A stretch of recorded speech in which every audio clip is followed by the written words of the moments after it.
Media, yaffe Tuggussa Enssonga.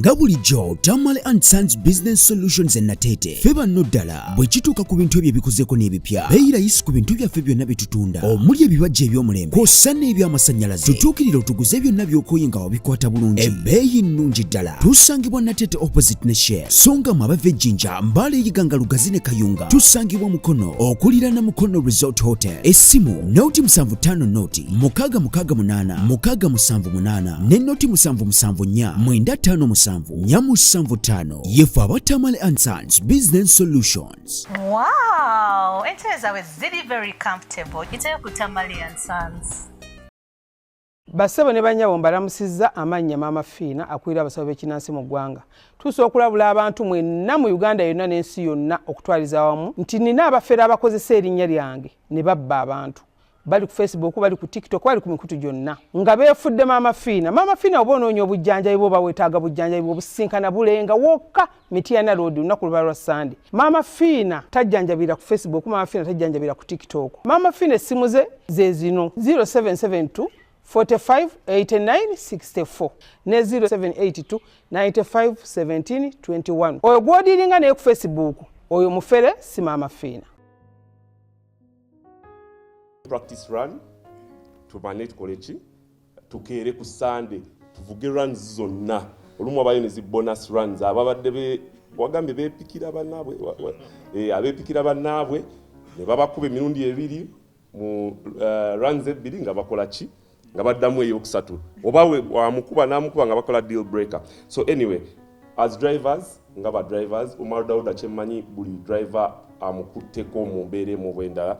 Nze Omar Dauda yasooka okunjigiriza Scandinavian flick era yali mwennyamivu nnyo nga binnemye okukola ng'era mu bantu abadde abanyiivu ennyo ku failures zange abadde Omar Dauda ate omu ku badde basinga okuba happy. Finally bwe nakyusa emmotoka ebintu byonna nenkola ki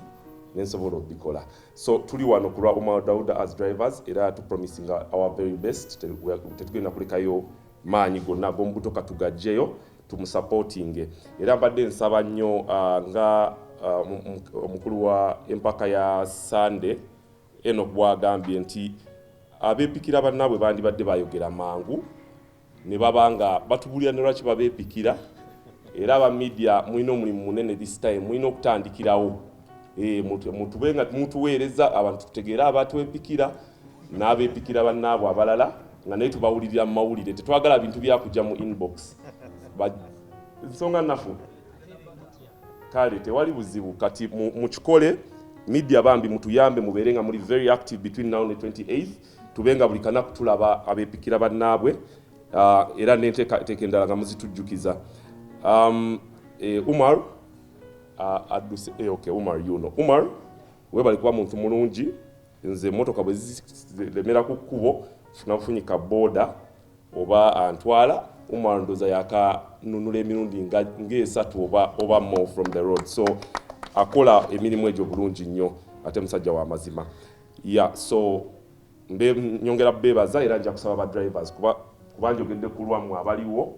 bami musituka abantu babategeera abantu abali wanawa abamu bayinza obba bulijjo balaba amannya gammwe n'emmotoka zammwe naye nga tebakimanyi nti ye mmwe. Ba drivers abaliwo mutuyambe musituke mukko ne co-drivers Bunya Sozi Edson Munjereza Otega Kalule Innocent Unisan Yusuf Banange mutuyambe musituke temwetya Nasib Sozi suka sebo bali wabala Bunya Kayira Munjereza Otega so bano be driver bamwe gwe mutamanyiri nnyo Tega Bunya ono tumusondera naye Moroka si bwe kiri nga tumaze ya Dauda Bunya ya delegate nga Dauda si bwe kiri e Fort Portal ku 2 wins ezo Mungereza a running rally school Kaira Muyayi sorry Bayai but he's a very entertaining driver of course Carl Peter senior mechanics engineer yeah very Muganda wange abalala Sozi team bisanirizo walogwe embusa atasuse Shafik Shafik anyomulala Nasib Innocent situka kabantu bakulaba oli mukwano nnyo gwa Daudo musapoti nze nyesoko kisukemu wamaze okusuka kale Unison yasuse yoyo gwe bayita Unison yomuku wagendo tu hospital yeah so kanso sinagwe nerabiddeyo and finally we are Dr. Mustafa naye finally abantu abatusobozesa okudriftinga okumalako and everything rally cruise abaliwo wano nga bamanager oba bamakanika ba rally bambi nabo musukeka abantu bayinza okutabategeera nti no muli ba champion muli ba celebrity soko musuke Bashir Bushmaker muganda wange Edson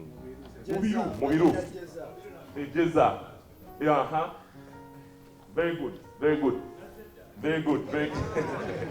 yeah never manager of fair and everyone thank you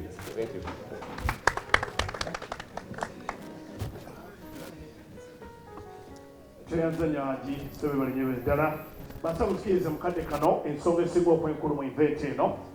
Dauda sura bigambo bingi abeko ne bigambo byatuwa okukakasa nti ekyabazibwangamu mu event nalyunyo ensonga lwakiweri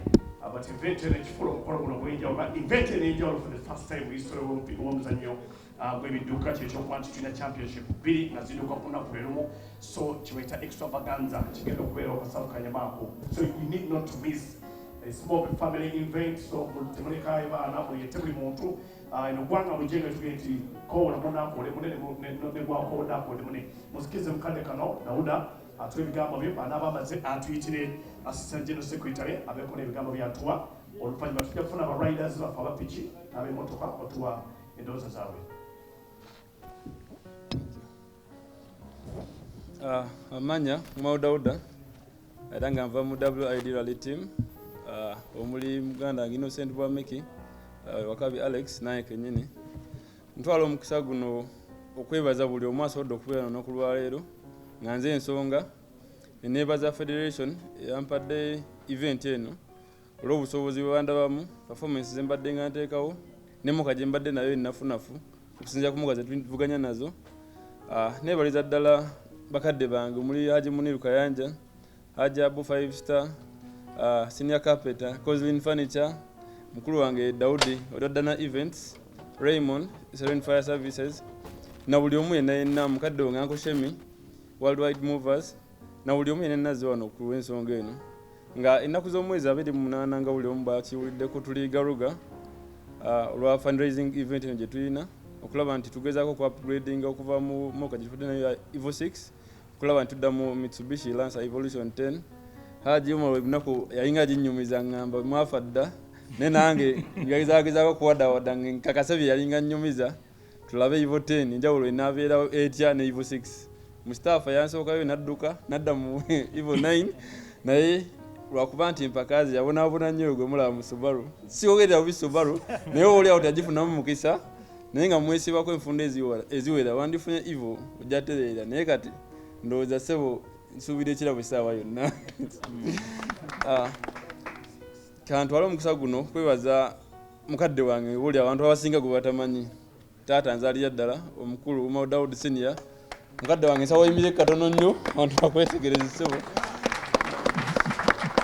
omwami oyo yensonga lwaki ndi motorsport era emmotoka zembadde nga nina zonna Evo 4 ne Toyota Celica gye nasooka okuvuga yali support ya mukadde wange oyo oba oli awo singa si ye motorsport yandibadde talina Mao Daudi sijja kwogera nnyo bingi ndowooza bitonotono naye mbeebaza mwenna buli omu mu kiti kye olw'okusobola okubeera wano nga nze Ensonga ne mbasaba n'okunaku lw'omwezi nga 28 mujje mumpagie tulabe nga koze eno evaamu obulungi bwe tusuubiramu okuba nti tula ivote nga so gikwasaganya okuba nga ejja ku kkubo omwaka ogujja oba olyawo mwebale nnyo mwebali edda.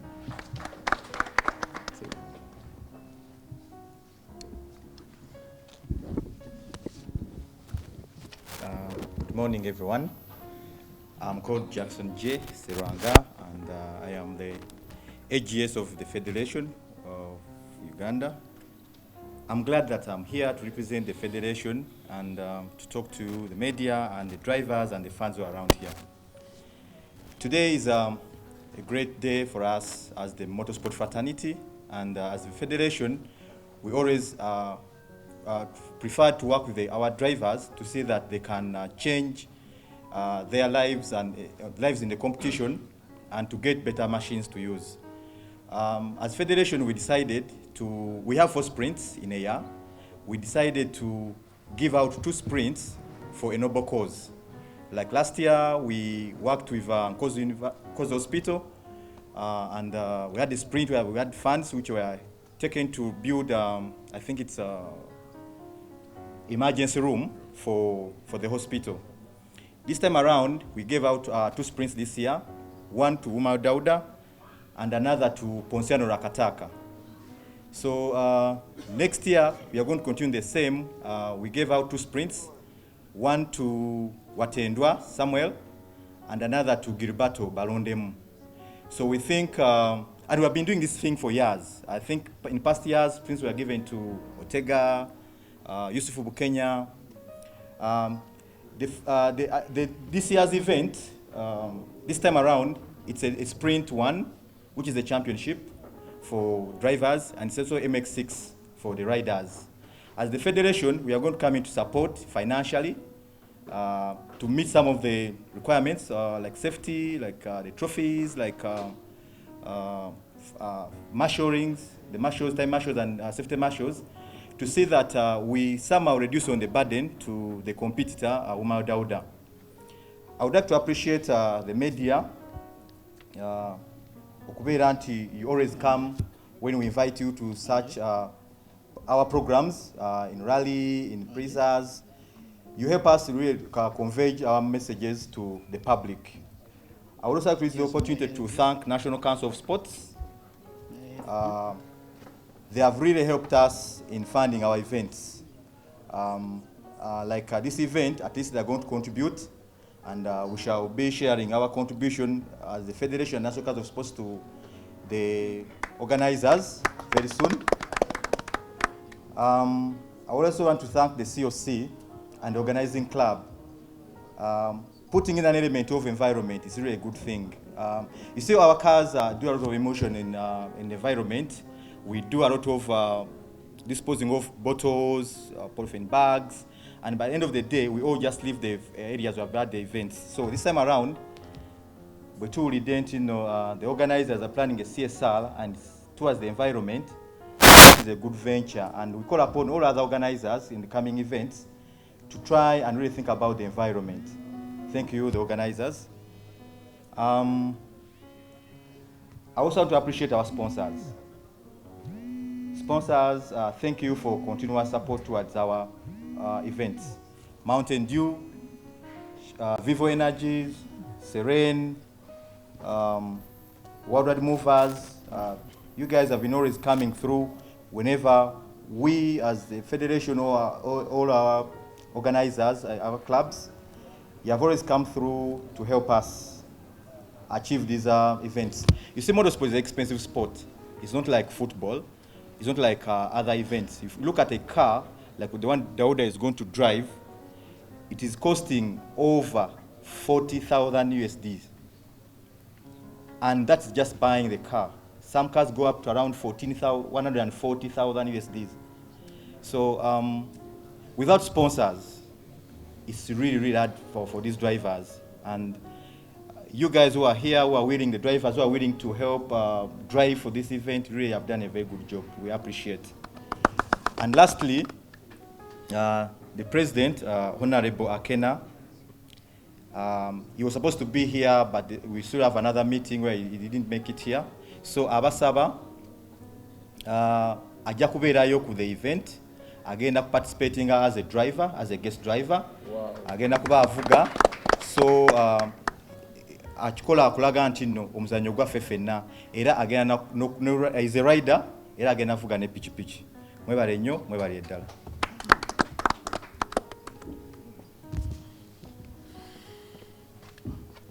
So tuyanziza Kamange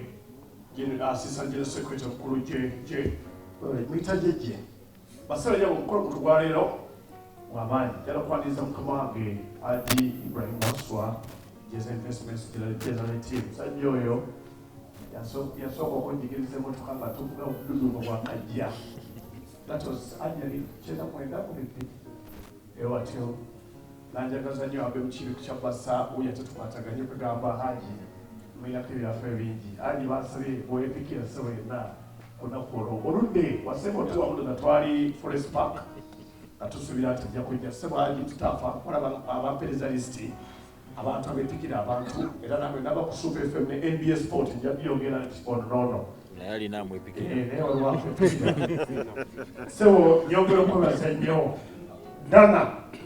events batukoze obulungi butagambika nti twatanzedda okulanti mukole gye tugitambulamu njala mukize mukadde kano tufune photo opportunity wano ne tiimu eno wetunambala njagala funa ne Dawuda abeereko and with the sponsors wetunambala tugende tukole one on one abantu kipiki tegeezebwa ku Kamange SB4 ewali abakwame twogera kati tumanya wayinza okufuga championship ya Africa manager forever team horizon ate wona abaddewo Kamange Grace sebale nnyo kujja na mwenda basobola okwanti mwonalize invitation yaffe waliwo abantu ab'enjawulo kama bange tujja bali kuorganizinga nga bavudde mu lwamwesi lwakinjala okwaniza kojja situka kojja waffe kojja wali situka omwami oyo tumukubire mu ngalo teri event yamoloka za mpaka gyatabaddemu technically so njawulo okwebaza nnyo olw'omukwano gwa motorsport tasasula naye its passion driven by passion so tuyanza nnyo ddala pastor wa events zaffe naye bale pastor mwesiga omulabyekaawo sebe bali nnyo ddala mukulu Steven okungawe bali nnyo that man is always behind documentation n'ebirala s'abantu abo kino bali organizing am special way but also as we move on we would like to celebrate women in sport ndabyeko na Nate to represent the women in sport. Thank you so much. Juma, you are somewhere around. So the ladies and the women in sport, you are the champions of this sport. Special recognition, the Livana Favaros for mattresses, but support is the Rose Form. So Lord, you can find so good now. Rosa Form. Please, you can cannot to Joxituka to photo opportunity or not. Ya SB4 Media Tuggussa Enssonga kwetuli olunaku lero tusinzidwa no ku Tavern Woods ekabusu tuzze mu launch yaffe ngenda kuzomwezi 28 tulinayo race e Garuga motoka zempaka ne Piki era ng'omulamwa omukulu kubeera nga fundraising ya omuvuzi ow'erinnyo nakula mulaba nakula umalu Dawuda nakula muwulira nali muto nga tukyali buto myaka nga mukaaga tuwulala Umaru Dawuda naye kimpadde essanyu nti olunaku olwaliro bwe kusoosa omusisinkana ate nga tuli mu press conference kuba nga tulinayo resi yaffe nga 28 Garuga kubeera nga tumusondera emmotoka gyabaddemu nga nkadde ebeekuyitako ne muvaamu ebiyenje kwegamba jangu gwe muwagizi wa motoka z'empaka naye gwe muwagizi wa Piki z'empaka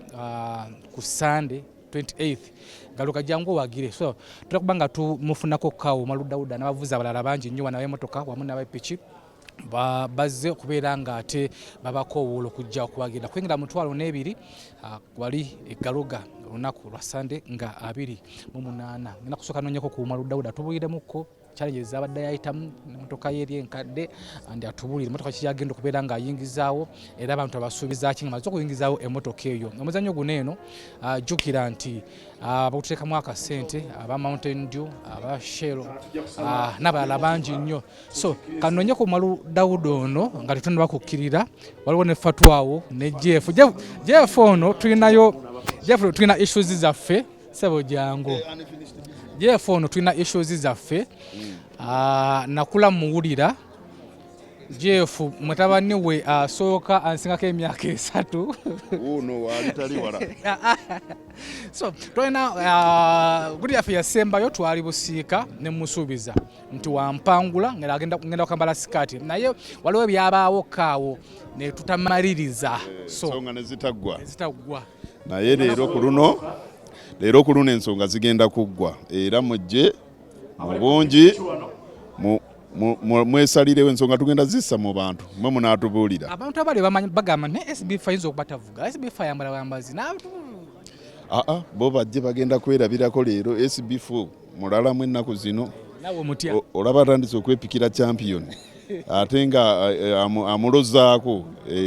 mulala mukko era mujje mu bungi mulina okukeerako ku makya n'omukulu fatu waali wano eno tukyali mu bapiki omukulu coach wange ate nga menta wange olunaku nga 28 tuli Garuga yakuba dda alina piki mbisi kati nange fatu kigundu menta wange Sansu Sambo nakula mulaba ng'era muwagira nnyo era nampa skill esawe ni jenina afuka namba meka Sansu Sambo afuka namba 15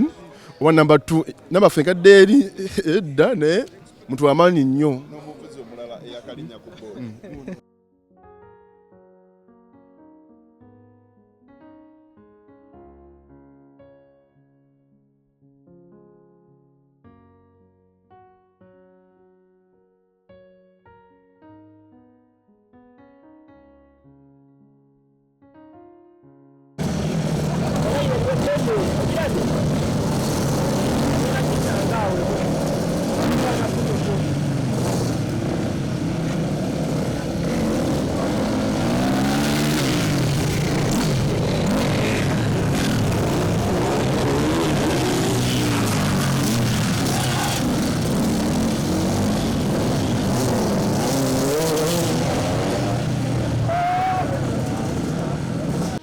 omukulu ono bamitawo Maludawuda nali mu P4 nga muwulira ng'avuga emmotoka z'empaka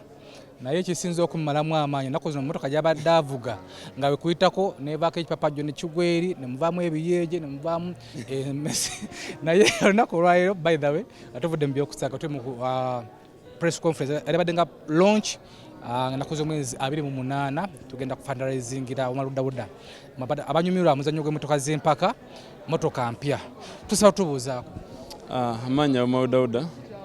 nsanze okuba nga mukulu wange SB4 ompadde interview eno mbutuufu Evo 6 emmotoka omukulu nga bwagibanyonyodde ebadde tekyamalako na miriro gy'abasajja yensonga lwaki mukulu wange Ambrose byona omunyeeto yampa offer nanga emmotoka eyo nze ngikuwadde ku ssente ezo wadde ssente tulaba emitwalo erina gye tulanga nti ki yetage gye tunoonya naye nga si esente mukulu wange gye yatuweerako emmotoka naye yatuwa sponsorship ye nga ye mukwano gwange muganda wange era sponsor wange at the same time so Evo 10 weeri leero emu ku nsonga lwaki twasazeewo ggwanga mujje tusobole okulaba nga tugiriikiriza ejje esobole okuteekawo okuvuganya nga teringa Evo 6 mukulu wange bwaginyonyodde Evo 6 mutuufu ebikoze naye yadde ekooye so tu expecting ekinga tumaze okufuna emmotoka eno tufuna emmotoka eno Evo 10 mbutuufu siri muvuzi ndi muvuzi mulungi nga nze omuntu kyokyo naye nkyebaliza Mukama naye tusuubire omuliro omu performance ennungi okuvuganya okulungi kwa Evo 10 eyo nga namu mubutuufu bwayo ng'ekoleddwa nga tusuubira nze nkakasa nti ezo proto esobola ziwa hard time kuba ze zimu ku muka eziriwo ze tugamba nti z'amaanyi essaawa zino naye nga nkakasa nti esobola okuteekwa kuvuganya okulungi so olunaku nga 28 egaluga ogenda kuvuga mmotoka ki olunaku nga 28 damu eri eyaffe yaffe tekyali yaffe olwo munnange emmotoka eyo baagisasula naye olw'okuba nti enkolagana ennungi n'abantu yensonga lwaki eze wano n'olunaku lwaleero yangenze emmotoka yagigula naye ate emmotoka yaffe era yasigadde mu nju wenjagaliyo wonna weeri mukulu wange Ambrose byona Evo 10 weeri nsobola okugivuga XV Takalole weeri emmotoka zo nnyingi nze nno gamba tegenda vuga eno olunaku olwo tusuubire ki egaluga muliro abavuzi bangi buli omu yeesunga buli omu agamba nteekwa okuba tusuubire ki mutuufu naddala ku saidi y'abawagizi basuubire omuliro gwennyini kuba abavuzi bangi nnyo bonna kumpi nga bo bamanyi kutwaliza wamu ab'eggwanga basuubiza okubeerawo okuleka nga waliwo embeera ebigwa bitalaze nenga bonna nga bamanye okuvyadala ku mukulu waffe Jasimanga Sebuguzi Super Lady Susan Muwonge Ponsiano Lwakataka bonna we bali twabawulizaako ne batwa assurance nti bajja beerawo watabaawo kikyuseemu nenga ko mubutuufu omuwagizi yajja alayo kyaludde okulaba. Okuyingira mmeka? Okuyingira omutwalo gumu n'emitwalo ebiri VIP ku miryango gyombi gijja beerawo kwegamba bajja basuubire kirungi mubutuufu ava match eno event ya fundraising naye ate era escoring ku sprint championship ate ne Piki ziri ku championship yazo. So nsuubira nti mubutuufu ebbugumu eri ku lunaku lwa Sandolo era omuntu awagira emmotoka n'ataziwagira bw'anaayitirawo ndowooza tajja kwejjusa. Omuntu aleeyo nga tumba sooka omunnyonnyole Evo 10 eno kubanga nze wemba nnyonnyola Piki yange eriko wifi eriko ekiyungu erimu firiji sobola okuvuga nentuukayo enyota nenuma nempakinga njaba akacupa k'amazzi nennywa. So Evo 10 birungo ki ebigirimu ekigiretera okuba nti akabi okusinga ku Evo 6? Kituufu Evo 10 eno ndowooza nayo bw'oziwulira Evo 6 ne Evo 10 gaapu eri awo nnene si waliwo ezaddako mu makati naye okula emmotoka eno bingi byerina esinga ku Evo 6 erina peak esinga ddala Evo 6 peak erina stability nungi naye yennyini mu butuufu bwayo noba ogivuze kuba emmotoka eno erina ebyenjawulo nti erina Maivec eyisa eri ku Evo 6 gamba bingi bw'ogenda in details byesinga ddala Evo 6. Ffe mu Piki tunamu bato zaffe era nga nze kennyini kamakwogera namu bato n'omukulu Jeff Kayiira Gift Sebuguzi naye alinamu ka bato kaawo ne Jerome Mubiru ne weesanga eri Jonathan alinamu ka bato ke ne Aluna gundi Rama. So eno mu motoka eno kiri kiti ate munayo ku gundi awo manya nti ngenda kuwagira Kalulo oba ngenda kuva tugenamu abo bato awo nyini awo Kalulo oyo twalidde tuvuganya naye ebiseera ebisinga tubaddenga nnyo ku mbiranye ne Kalule wankubadde emabegako awo namwe waggulako nentandika okuba nti yadde emmotoka mbadde nayo yadde nafunafu naye nti ate emmotoka zengoba z'amaanyi okusinga ku mmotoka gye yalina XV yalina Subaru N12 nanzitukako naddamu XV era ndowooza performance ye naye mbadde mugirabanga ekyuse nnyo okuva ku Subaru eri N12 kwena XV. So nange namugamba nti teyeyibaala esaawa yonna nange ndi mu lukwe tuli mu lukwe Evo 10 ejja teyeyibaala esaawa yonna awo waali agenda vaawo. Yazizza nnyo amita Omaludauda era twagala kukubiriza gwe Munnayuganda ali enyanyula muzannyo gw'emmotoka z'empaka ne Piki z'empaka jangu nga bukyali olunaku lwa Sunday nga nakuze omwezi 28 wali e Garuga. Tamanyi Garuga ojja ku Entebbe Road tewabula so beera nga muliro mwereere naye nga tusinzidde wano ku Tavani Woods Kabuusu tuli ku launch nakuze omwezi 28 Garuga muliro